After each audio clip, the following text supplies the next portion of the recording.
ये मेरी वीडियो जो है वो वीडियो नंबर 6 है। इससे पहले मैं 5 वीडियो बना चुका हूँ और इसमें हम मीन वाला ही टॉपिक जो था सबसे पहले हमने वही लिया था और हम वही करा रहे थे। इसी मीन वाले टॉपिक में एक क्वेश्चन आता है जिसमें आपको मोर देन वाला ये क्वेश्चन होता है। इससे पहले वाली वीडियो में मैंने लेस देन वाला क्वेश्चन बताया था कि लेस देन का अगर क्वेश्चन आए तो उससे मीन को कैसे निकालते हैं। इसमें ये एक एग्जाम्पल लिया हमने जिसमें दे रखा है मार्क्स। उसमें है more than 0, more than 2, more than 4, more than 6 और मोर देन 8। और इसमें नंबर ऑफ स्टूडेंट्स आपको दे रखे हैं 30, 28, 24, 18 और 10। इस टाइप का आपका क्वेश्चन होगा और बोलेगा फाइंड द मीन। तो आपको ये क्वेश्चन कैसे सॉल्व करना है इसको देखिए। इससे पहले वीडियो में जब मैंने लेस देन वाला क्वेश्चन बताया था तब मैंने बताया था जब नंबर ऑफ स्टूडेंट दे रखा होता है तो ये जो आपको फ्रीक्वेंसी दे रखा होगा, ये फ्रीक्वेंसी कौन सी फ्रीक्वेंसी कहलाती है? कुमुलेटिव फ्रीक्वेंसी, जिसे CF से डिनोट करते हैं। किससे डिनोट करेंगे? CF। ठीक है। अब सबसे पहले इसको क्या निकालेंगे? इसका क्लास इंटरवल निकालेंगे। अब क्लास इंटरवल कैसे निकालेंगे? ये देखिए, मोर देन 0, मोर देन 2। अब देखिए, मोर देन 0 का मतलब 0 से ज़्यादा, मोर देन 2 का मतलब 2 से ज़्यादा। तो अब आपको क्लास इंटरवल कैसे निकालेंगे? तो उसके लिए पता होना चाहिए। देखिए यहाँ पर डिफरेंस अब में देखिए किसका है? 2 का डिफरेंस है। और जब 2 का डिफरेंस है इन सभी में तो क्लास इंटरवल कैसे निकलेगा? देखिए, मोर देन 0 का मतलब क्या हुआ? 0 से 2। मोर देन 2 का मतलब क्या हुआ? 2 से 4। मोर देन 4 का मतलब क्या हुआ? 4 से 6। मोर देन 6 का क्या मतलब हुआ? 6 से 8। और मोर देन 8 का क्या मतलब हुआ? 8 से 10। ऑब्वियसली सी बात है, मोर देन 8 का मतलब क्या होगा? जब डिफरेंस 2 का चल रहा है तो 8 से क्या होगा? 10 होगा।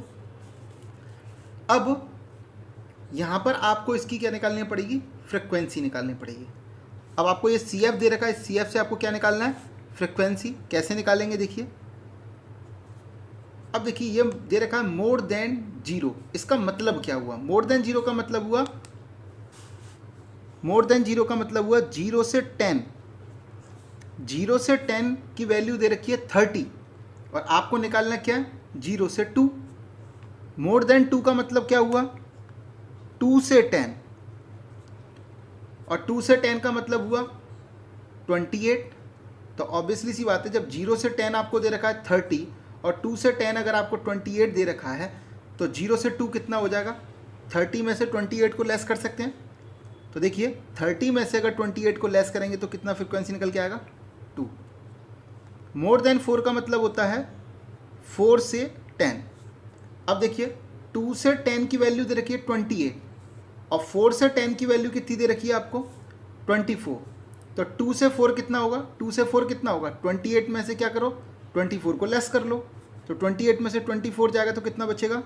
4। आगे देखो, मोर देन 6 का क्या मतलब होता है? 6 से 10। अब 4 से 10 की वैल्यू है 24 और 6 से 10 की वैल्यू है 18। तो 4 से 6 की वैल्यू कितनी होगी? तो 4 से 6 की वैल्यू आपकी हो जाएगी 24 में से 18 को लेस करेंगे तो कितना आ जाएगा? 6। अगला, मोर देन 8 का मतलब होता है 8 से 10। अब 6 से 10 की वैल्यू आपको दे रखी है 18 और 8 से 10 की वैल्यू दे रखी है 10। तो 6 से 8 की वैल्यू कितनी होगी? 18 में से 10 को लेस कर लो, कितना बचा? 8। और 8 से 10, ये 8 से 10 ही चाहिए। 8 से 10 की वैल्यू आपको 10 दे ही रखी है। ठीक है। तो इस तरीके से आपकी क्या निकल के आ गई? फ्रीक्वेंसी निकल के आ गई। ठीक है। इसके बाद आपको देखो, ये कॉन्टिन्यूस सीरीज़ का क्वेश्चन हो गया। अब ये कॉन्टिन्यूस सीरीज़ का क्वेश्चन है, इसका मतलब है अब आप कोई सा भी मेथड इसमें यूज़ कर सकते हैं। चाहे तो डायरेक्ट मेथड यूज़ कीजिए, चाहे शॉर्टकट मेथड यूज़ कीजिए, चाहे स्टेप डेविएशन मेथड यूज़ कीजिए और इसका आंसर निकाल लीजिए। ठीक है। ये अपने आप में क्योंकि बहुत ही मोस्ट इंपॉर्टेंट क्वेश्चन है, 6 मार्क्स का क्वेश्चन है। आपके एग्ज़ाम में चाहे फर्स्ट टर्म हो चाहे फाइनल टर्म हो, दोनों ही एग्ज़ाम के लिए मोस्ट इंपॉर्टेंट क्वेश्चंस हैं और ये बहुत ही मोस्ट इंपॉर्टेंट क्वेश्चन है। आप इस बुक का रिवीजन जरूर कीजिएगा। एक बार फिर दोबारा से इसका बता देता हूँ। क्वेश्चन आया था more than 0, more than 2, more than 4, more than 6, more than 8। आपको ये फ्रिक्वेंसी दे रखी थी। ये फ्रिक्वेंसी कुछ और नहीं होती, कुमुलेटिव फ्रिक्वेंसी होती है। इस कुमुलेटिव फ्रिक्वेंसी से हम लोग फ्रिक्वेंसी निकालेंगे। फ्रिक्वेंसी से क्युमुलेटिव फ्रिक्वेंसी कैसे निकालते हैं वो मैं आपको मीडियन वाला जब चैप्टर कराऊंगा उसमें आपको बता दूंगा। ओके, आपको मैंने बताया मोर देन जीरो का मतलब क्या, सब में दो दो का डिफरेंस है, तो आप 0 से 2, 2 से 4, 4 से 6, 6 से 8, 8 से 10। और फ्रिक्वेंसी को निकालने के लिए मैंने बताया था 0 से 10 अगर 30 है तो 2 से 10 दे रखा है 28, तो 0 से 2 कितना होगा, 30 में से 28 लेस किया 2, यानी कि ऊपर से नीचे वाली वैल्यू को लेस करते हुए चलेंगे, सबकी फ्रिक्वेंसी निकलती हुई आएगी। एक शॉर्टकट ट्रिक आपको बता देता हूँ, लेस देन में क्या होता है, नीचे से ऊपर वाली वैल्यू को लेस करते हैं, और मोर देन में ऊपर वाली वैल्यू से नीचे वाली वैल्यू को लेस करते हैं। ठीक है, इसके बाद आप लोग क्या है, इसका मीन निकाल सकते हैं। तो ये क्वेश्चन आप लोग कंप्लीट कर लीजिएगा। अगर आपको फिर भी इसमें कोई दिक्कत होती है तो आप प्लीज़ कमेंट बॉक्स में मेरे को बता देना, तो मैं इसका सॉल्यूशन भी आपको दे दूंगा। अब एक और अगला टॉपिक आता है मीन में, वो आता है मिड वैल्यू। अगर आपको मिड वैल्यू दे रखी हो तब आप किस तरीके से मीन को निकालेंगे, यानी कि calculation of arithmetic mean in mid value series. एक एग्जांपल ले लेते हैं। अब आपको देखो मिड वैल्यू दे ही रखी है, क्वेश्चन में मिड वैल्यू दे रखी है, देखिए 5, 10, 15, 20, 25, 30, 35, 40, और आपको फ्रिक्वेंसी भी दे रखी है, आपको क्या 5, 7, 9, 10, 8, 6, 3, 2। ओके, अब आपसे बोला गया कि इसका अर्थमेटिक मीन कैलकुलेट करना है। तो देखिए आपको याद होगा कॉन्टिन्यूस सीरीज में मैंने मिड वैल्यू निकालना आपको बताया था। अब आप यहाँ ये गलती मत करना कि मिड वैल्यू दे रखी है तो आप उसका क्लास इंटरवल निकालना स्टार्ट कर दें, नहीं। आपने वहाँ भी क्या किया था, कॉन्टिन्यूस सीरीज का डायरेक्ट मेथड आप याद कीजिए। हमने क्या किया था, क्लास इंटरवल अगर था तो उसमें हमने क्या निकाला था, मिड वैल्यू को निकाला था, और उसके बाद हमने क्या किया था, डायरेक्टली FM कर दिया था। ठीक है, तो आपको भी क्या करना है, यहाँ पर जब मिड वैल्यू दे रखी है तो आपको क्लास इंटरवल निकालने की कोई ज़रूरत नहीं है, आप डायरेक्टली इनका मल्टीप्लाई कर दीजिए, FM का मल्टीप्लाई कीजिए, इसका टोटल लगाइए, सिग्मा F के नाम से आएगा, इसका टोटल लगाएंगे, सिग्मा FM के नाम से आएगा, और उसके बाद फॉर्मूला पुट कर देना, x bar is equal to sigma FM upon sigma F, और वैल्यू निकल जाएगी। ये क्वेश्चन भी सिंपल क्वेश्चन है, इसीलिए मैं आपको नहीं करा रहा हूँ ताकि टाइम थोड़ा सा बचा सकूँ। ये क्वेश्चंस भी आप लोग खुद से कर लीजिएगा। अगर आपको कोई दिक्कत है तो प्लीज़ कमेंट बॉक्स में मेरे को बताना, मैं इसका सॉल्यूशन भी आपको दे दूंगा। वैसे मैं TR जैन की बुक से आपको करा रहा हूँ ये सारे क्वेश्चंस, तो आप चाहो तो वहाँ से भी इन क्वेश्चंस को देख सकते हो। ठीक है, अब अगला टॉपिक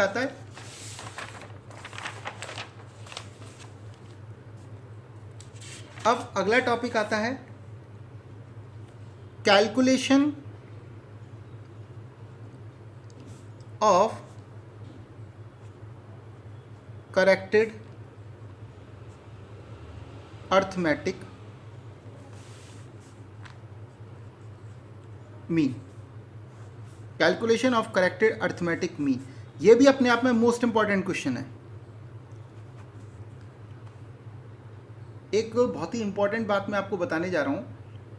कुछ स्टूडेंट्स ने मेरे को ये बोला था कि सर आपने इकोनॉमिक्स जो स्टार्ट किया वो डायरेक्टली आपने स्टैट से स्टार्ट किया, और स्टैट में भी आपने जो चैप्टर था वो 8 चैप्टर से 8 या 9 चैप्टर है वहाँ से आपने स्टार्ट कर दिया।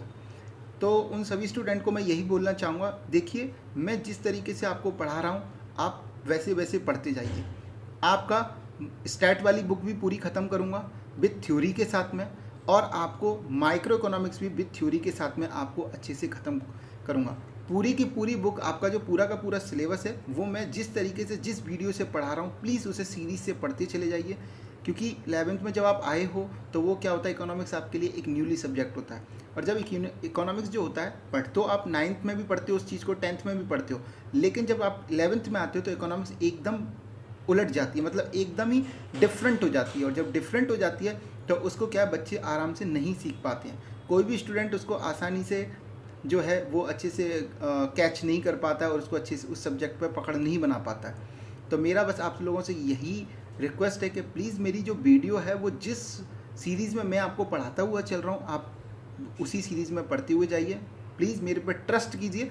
आप देखिए जिस तरीके से आप पढ़ते हुए चले जाएंगे आपका पूरा का पूरा सिलेबस जो है वो ख़त्म हो जाएगा। दूसरा इंपॉर्टेंट बात ये है कि जो मैं आपको टॉपिक कराऊंगा उसके बाद मैं आपको पेपर्स भी दिखाऊंगा, प्रीवियस ईयर के जो भी पेपर हैं वो दिखाऊंगा और उसमें बताऊंगा कि किस टाइप से क्वेश्चंस आते हैं और कितने मार्क्स के क्वेश्चन आते हैं।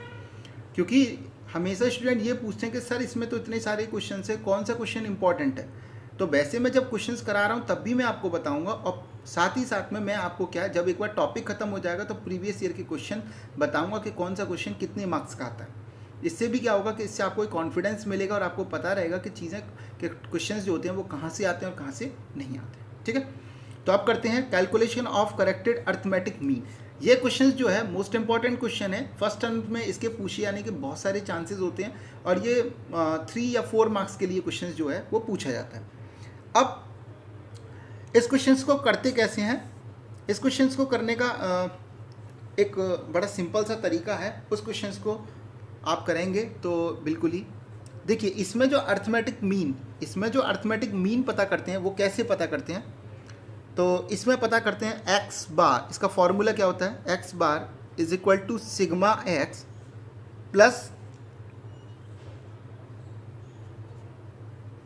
Correct value minus incorrect value upon में एन। ठीक है, इसका फॉर्मूला ये होता है एक्स बार, यानी कि एक्स बार का मतलब क्या होता है, मीन निकालना है, is equal to sigma X plus correct value minus incorrect value upon में एन। अब हम एक एग्जाम्पल लेते हैं। ये एग्जाम्पल आपके टीयर जेन की बुक का है, मैंने इसको शॉर्ट में लिख दिया है।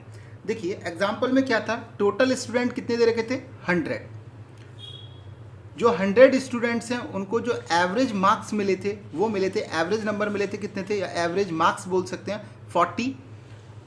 उसमें से हुआ क्या कि जब हमने ये एवरेज निकाला 40 वाला, तो इसमें से जो करेक्ट मार्क्स था या करेक्ट नंबर थे 53, वो हमने करेक्ट नंबर ना लेकर इनकरेक्ट नंबर ले लिया था 83। ठीक है, तो अब हमें क्या निकालना है, करेक्टेड मीन। ठीक है, एक बार क्वेश्चन दोबारा बताता हूँ। टोटल स्टूडेंट कितने थे, 100, एवरेज नंबर कितना मिला हुआ था या एवरेज मार्क्स कितने थे, 40, करेक्ट नंबर था या करेक्ट मार्क्स थे 53, इनकरेक्ट मार्क्स थे 83, करेक्टेड मीन निकालना है स्टूडेंट। यानी कि जब हम एवरेज जब हमने निकाला था तो हमने जो वैल्यू, जो करेक्ट वैल्यू थी वो ना लेकर हमने इनकरेक्ट वैल्यू ले ली थी, यानी कि हमने 53 लेना था लेकिन हमने ले क्या लिया, 83। अब क्या है, इस चीज़ को इस चीज़ पे करेक्शन करना है और हमें करेक्टेड मीन निकालना है। तो कैसे निकालेंगे, मैंने आपको बताया फॉर्मूला क्या होता है, X bar is equal to sigma X upon में एन। एक्स बार कितना है, एक्स बार कितना दे रखा है, अब आपको देखिए एक्स बार का मतलब है मीन कितना दे रखा है, 40। सिग्मा एक्स, अब सिग्मा एक्स की वैल्यू हमें निकालनी है, sigma X upon N. Total student कितने दे रखे हैं, 100। अब देखिए यहाँ पर क्रॉस मल्टीप्लाई हो जाएगा यहाँ पर, तो जब यहाँ पर मल्टीप्लाई होगा तो sigma X is equal to कितना लगेगा, 40 multiply 100 is equal to 4000। Sigma X की वैल्यू निकल के आ गई। अब हमें करना क्या है, अब सिग्मा एक्स निकल के आया तो अब हमें क्या करना है, एक्स बार यानी कि करेक्टेड मीन निकालना है। तो उसको क्या करेंगे, सिग्मा एक्स बताया था, पहले फॉर्मूला पुट करेंगे प्लस करेक्ट नंबर या करेक्ट मार्क्स कुछ भी लिख सकते हो, माइनस इनकरेक्ट नंबर अपॉन में एन। ठीक है, अब सिग्मा एक्स कितने, सिग्मा एक्स की वैल्यू कितनी दे रखी है, हमने अभी निकाला कितना, 4000 प्लस करेक्ट नंबर कितना था, 53। देखिए करेक्ट नंबर कितना दे रखा था, 53। इसको ऐड करना है, लेस किसको करना है, इनकरेक्ट नंबर 83 अपॉन एन कितना है, यानी कि टोटल स्टूडेंट कितने थे, टोटल स्टूडेंट देखिए कितने हैं 100 अपॉन 100। अब देखिए इसको जब ऐड और लेस करेंगे तो इसका ये आएगा 3970 अपॉन 100, 3970 अपॉन में 100। इसको देखिए 1 0 से 1 0 कैंसिल आउट हो जाएगी और 0 यहाँ पर कितना 10 है तो एक डिजिट को एट पॉइंट लगा लीजिए 39.7। ये इसका क्या निकल के आएगा, करेक्टेड मीन। ओके, तो आपको ये क्वेश्चन आई थिंक समझ में आया होगा। ठीक है, तो इस क्वेश्चन में कुछ नहीं करना है, लेकिन ये बहुत ही मोस्ट इंपॉर्टेंट क्वेश्चन है और ये आपके लिए आ सकता है 3 और 4 मार्क्स के में ये क्वेश्चन पूछा जाता है। आपको करेक्ट मीन निकालने का फॉर्मूला याद रखना है बस, X bar is equal to sigma X plus correct value minus incorrect value upon में एन। आपको सारी चीज़ें दे रखी होंगी, इस तरीके से आप क्या करेंगे, पूरा का पूरा क्वेश्चन निकाल लेंगे। ओके, आई होप को आपको ये जो भी मैंने टॉपिक कराए हैं वो आपको समझ में आया होगा। अगर आपको समझ में आया तो प्लीज़ मेरी वीडियो को लाइक कीजिए। जैसे मैंने पढ़ाया या आपका कोई भी सजेशन है या कोई आपकी एडवाइस है उसके बारे में अगर आप बताना चाहते हो तो मेरे कमेंट बॉक्स में आप मेरे को बताइए। मेरी वीडियो को ज़्यादा से ज़्यादा शेयर कीजिए, मेरे चैनल को सब्सक्राइब करो और बेल आइकन का बटन होता है तो उसको प्रेस कीजिए। ठीक है, ताकि आपको नोटिफिकेशन जो है वो मिलता है। Thank you, bye bye.